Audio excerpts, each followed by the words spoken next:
Hi guys, welcome back to education concepts. Finally చాలామంది wait చేస్తున్నటువంటి postal GDS recruitment 2025 announcement జరిగింది. Notification అఫీషియల్గా release చేయడంతో పాటు అప్లికేషన్ ప్రాసెస్ను కూడా స్టార్ట్ చేశారు. సో ఈ వీడియోలో మనం ఈ జాబ్ నోటిఫికేషన్ సంబంధించిన డీటెయిల్స్ అయితే తెలుసుకుందాం. ఎవరైతే సెంట్రల్ గవర్నమెంట్ జాబ్ సొంత స్టేట్లో చేయాలి, 10th క్లాస్ ఎడ్యుకేషన్ క్వాలిఫికేషన్ ఎటువంటి ఎగ్జామ్ లేకుండానే జాబ్ గెట్ చేయాలి అని మైండ్లో అనుకుంటున్నారో వాళ్ళు ఈ జాబ్ నోటిఫికేషన్ డీటెయిల్స్ క్లియర్గా తెలుసుకుని ఈ జాబ్స్కి అప్లై అయితే చేయడానికి ట్రై చేయండి. వీలైనంత వరకు మీరు చేయాల్సిన పని ఏంటంటే ఈ ఇన్ఫర్మేషన్ ఎక్కువ మందికి షేర్ చేయడమే. ఇక మనం వివరాల్లోకి వెళ్తే ఫ్రెండ్స్, ఎప్పటి నుంచో వెయిట్ చేస్తున్నటువంటి పోస్టల్ జీడీఎస్ రిక్రూట్మెంట్ 2025ని Indian postal department officially release చేసింది. ఇక్కడ మీకు స్క్రోలింగ్లో కూడా క్లియర్గా కనబడుతుంది నోటిఫికేషన్ రిలీజ్ అయినకి సంబంధించినటువంటి డేట్స్, ఇంకా మరిన్ని వివరాలు. అప్లై అయితే చేయాలనుకుంటే అఫీషియల్ వెబ్సైట్ లింక్ డిస్క్రిప్షన్ ఉంటుంది, అక్కడ క్లిక్ చేసి అప్లై అయితే చేయొచ్చు. అయితే రిక్రూట్మెంట్లో చూసుకుంటే మనకి టోటల్గా 21,413 పోస్టులు అయితే ఉన్నాయని చెప్పి మెన్షన్ చేశారు. ఇవి ఆల్ ఓవర్ ఇండియా మొత్తం మీద ఉన్నట్టు పోస్టులు అని కూడా మెన్షన్ చేశారు. ఆంధ్రప్రదేశ్ ఇంకా రిమైనింగ్ స్టేట్స్ అన్నీ కూడా ఉన్నాయి, తెలంగాణ ఇవన్నీ కూడా ఉన్నాయి. సో ఇప్పుడు మనం నోటిఫికేషన్ పీడిఎఫ్ని చెక్ చేసి ఏవైతే నోటిఫికేషన్ సంబంధించిన గైడ్లైన్స్ ఉన్నాయో ఆ గైడ్లైన్స్ అన్నీ కూడా క్లియర్గా అయితే తెలుసుకుందాం. లైక్ ఇంపార్టెంట్ డేట్స్, మన స్టేట్స్ లైక్ ఆంధ్రప్రదేశ్, తెలంగాణకి అవైలబుల్గా ఉన్న పోస్టుల వివరాలని తెలుసుకుందాం. ఫ్రెండ్స్, ఇప్పుడు మీరు స్క్రీన్ మీద చూస్తున్నారు కదా, ఇదైతే మనకి జీడీఎస్ రిక్రూట్మెంట్ 2025 షెడ్యూల్ 1 ఉంది కదా, దానికి సంబంధించినటువంటి గైడ్లైన్స్ ఇన్ఫర్మేషన్ పీడిఎఫ్ ఇక్కడ నేను అండర్లైన్ అయితే చేశాను. ఈ నోటిఫికేషన్లో అయితే మనకి బీపీఎం అంటే బ్రాంచ్ పోస్ట్ మాస్టర్, ఏబీపీఎం అంటే assistant branch post master and గ్రామీణ డాక్ సేవకు సంబంధించినటువంటి ఇలా 3 డిఫరెంట్ కేటగిరీ పోస్టులని రిక్రూట్ చేస్తామని చెప్పేసి మెన్షన్ అయితే చేశారు. ఇక్కడ వివరాలు అనేది అన్నీ కూడా చూడొచ్చు. అయితే నెంబర్ ఆఫ్ వేకెన్సీస్ వివరాల్లోకి వెళ్తే మొత్తం ఈ రిక్రూట్మెంట్లో మనకి 21,413 వేకెన్సీస్ ఉన్నాయి. అంటే 21,413 పోస్టులు అయితే ఉన్నాయి. ఇవి ఆల్ ఓవర్ ఇండియా మొత్తం మీదుగా ఉన్నటువంటి పోస్టులు.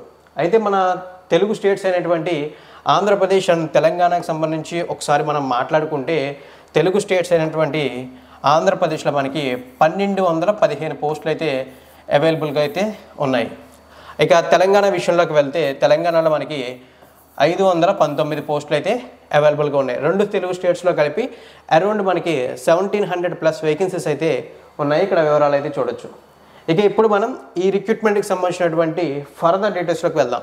ఈ నోటిఫికేషన్లో ఏవైతే పోస్టులు ఉన్నాయో వీటికి ఆన్లైన్ అప్లికేషన్స్ అనేవి చూసుకుంటే 2025 ఫిబ్రవరి 10వ తారీఖు నుంచి స్టార్ట్ అయిందని చెప్పి మెన్షన్ చేశారు.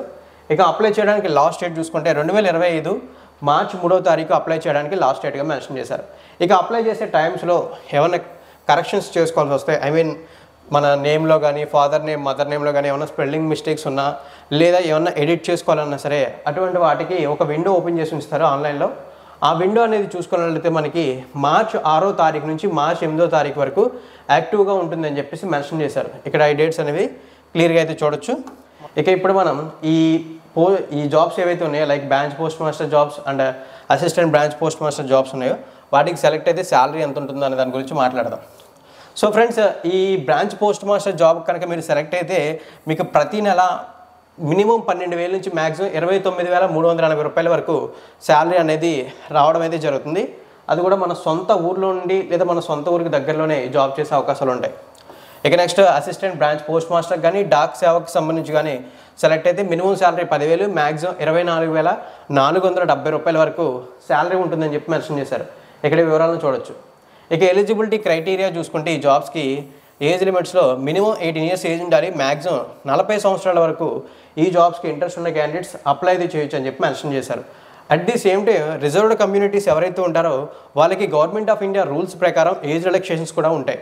ఆ ఏజ్ రిలాక్సేషన్స్ అనేవి చూసుకుంటే schedule caste and schedule tribe like SC ST వాళ్ళకి 5 ఇయర్స్ ఏజ్ రిలాక్సేషన్. సో వాళ్ళు అప్ టు 45 ఇయర్స్ వరకు అప్లై చేయొచ్చు.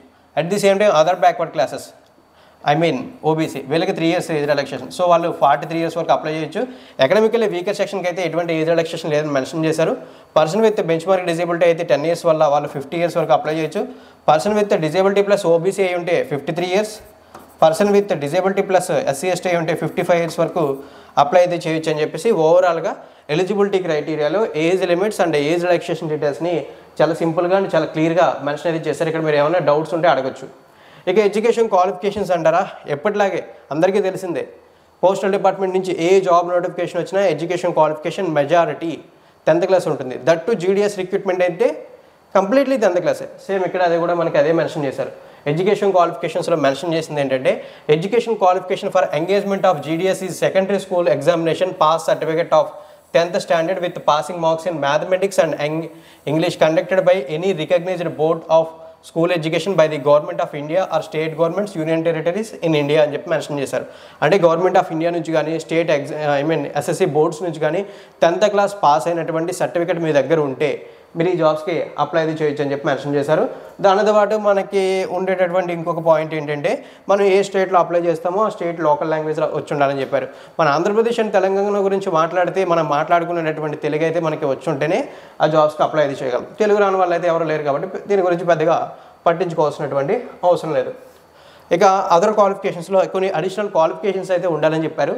అవేంటంటే నాలెడ్జ్ ఆఫ్ కంప్యూటర్, అంటే కంప్యూటర్ని యూజ్ చేసేటటువంటి నాలెడ్జ్ ఉండాలని చెప్పారు. తర్వాత నాలెడ్జ్ ఆఫ్ సైక్లింగ్, అంటే సైకిల్ తొక్కడం అయితే వచ్చి ఉండాలని చెప్పి మెన్షన్ చేశారు.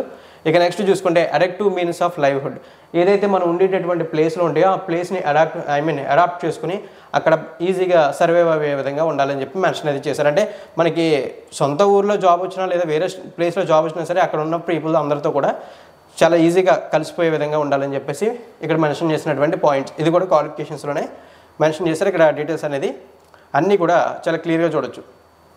ఇన్ కేసు ఇప్పుడు దాకా నేను చెప్పినటువంటి దేంట్లో అయినా సరే మీకు ఏదైనా డౌట్ ఉంటే తప్పనిసరిగా మీ డౌట్ని కామెంట్ సెక్షన్లో కామెంట్ చేస్తే వీలైనంత వరకు నేను వాటిని క్లియర్ అయితే చేస్తాను. అండ్ ఆల్సో ఈ జాబ్స్ ఏవైతే ఉన్నాయో ఈ జాబ్స్కి అప్లై ప్రాసెస్ ముందుగానే మీకు చెప్పాను కదా ఆన్లైన్లో ఉంటుందని చెప్పేసి, హౌ టు అప్లై అని చెప్పేసి మెన్షన్ చేసిన పాయింట్లో ఈ జాబ్స్కి ఏదైతే ఇండియన్ పోస్టల్ అఫీషియల్ వెబ్సైట్ ఉందో అక్కడే అప్లికేషన్ అంతా కూడా అవైలబుల్గా ఉంటుందని చెప్పేసి క్లియర్గా మెన్షన్ చేశారు. ఈ డీటెయిల్స్ మనం అఫీషియల్ వెబ్సైట్లో అప్లై అయితే చేసేటప్పుడు అప్లికేషన్ ఫీజు కూడా పే చేయాల్సి అయితే ఉంటుంది.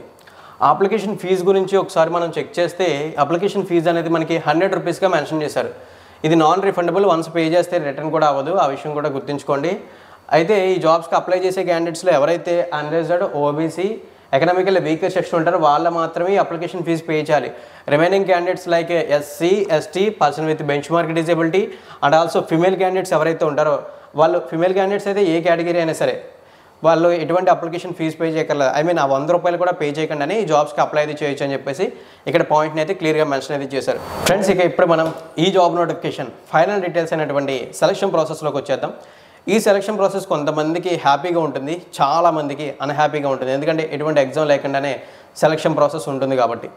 ఎనీవే, సెలక్షన్ ప్రాసెస్ గురించి మాట్లాడితే సెలక్షన్ క్రైటీరియాలో మనకి మెన్షన్ చేసింది ఏంటంటే the applicants will be shortlisted for the engagement of on basic system generated merit list.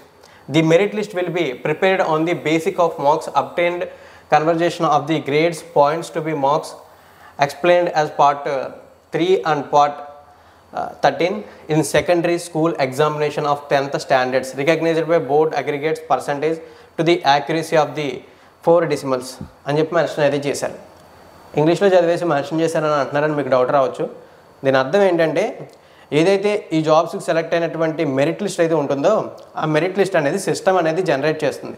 అంటే ఎవరు కూడా షార్ట్ లిస్ట్ చేసి జనరేట్ చేయడం, అప్లై చేసిన వాళ్ళందరినీ మెరిట్ లిస్ట్ అనేది సిస్టమ్ జనరేట్ చేస్తుంది. ఆ లిస్ట్ అనేది ఎలా జనరేట్ చేస్తారంటే యాక్చువల్గా అయితే మనకి ఏదైనా సెంట్రల్ గవర్నమెంట్ జాబ్ కానీ స్టేట్ గవర్నమెంట్ కానీ జాబ్ కానీ చూస్తే ఎగ్జామ్ రాసి ఎగ్జామ్లో బెస్ట్ మార్క్స్ ఎవరైతే వస్తారో వాళ్ళని సెలెక్ట్ చేస్తారు. బట్ ఇక్కడ జీడిఎస్లో జరిగేది ఏంటంటే మనకి ఎటువంటి ఎగ్జామ్ అయితే ఉండదు. 10th క్లాస్లో ఏవైతే మనకి మార్క్స్ అయితే వస్తాయో ఆ మార్క్స్ని బేస్ చేసుకుని మనకి మెరిట్ లిస్ట్ని జనరేట్ చేయడం అయితే జరుగుతుందని చెప్పారు. ఒకవేళ గ్రేడ్ పాయింట్స్ ఉన్నా పర్వాలేదు, గ్రేడ్ పాయింట్స్ని కూడా మార్క్స్ కానీ పర్సంటేజెస్గా సిస్టమ్స్ అన్నీ కూడా కన్వర్ట్ అయితే చేసుకుని ఆ విధంగా మెరిట్ లిస్ట్ అనేది జనరేట్ చేయడం జరుగుతుందని చెప్పేసి ఇక్కడ సెలక్షన్ క్రైటీరియాలో చాలా సింపుల్గా క్లియర్గా మనకి మెన్షన్ చేయడం అయితే జరిగింది. సో ఫ్రెండ్స్, ఓవరాల్గా ఇదైతే మనకి పోస్టల్ జీడిఎస్ రిక్రూట్మెంట్ 2025 షెడ్యూల్ 1కి సంబంధించినటువంటి వివరాలు అయితే ఇవి. ఇన్ కేస్ ఇప్పుడు దాకా నేను చెప్పినటువంటి డీటెయిల్స్లో ఒకవేళ మీకు ఏదైనా డౌట్ ఉంది అనిపించినా లేదా మీకు ఏదైనా ప్రాబ్లం ఉంది అనిపించినా సరే కామెంట్ సెక్షన్లో కామెంట్ చేయండి. థ్యాంక్ యూ ఫ్రెండ్స్, వీడియోని ఎండింగ్ వరకు వాచ్ చేసినందుకు.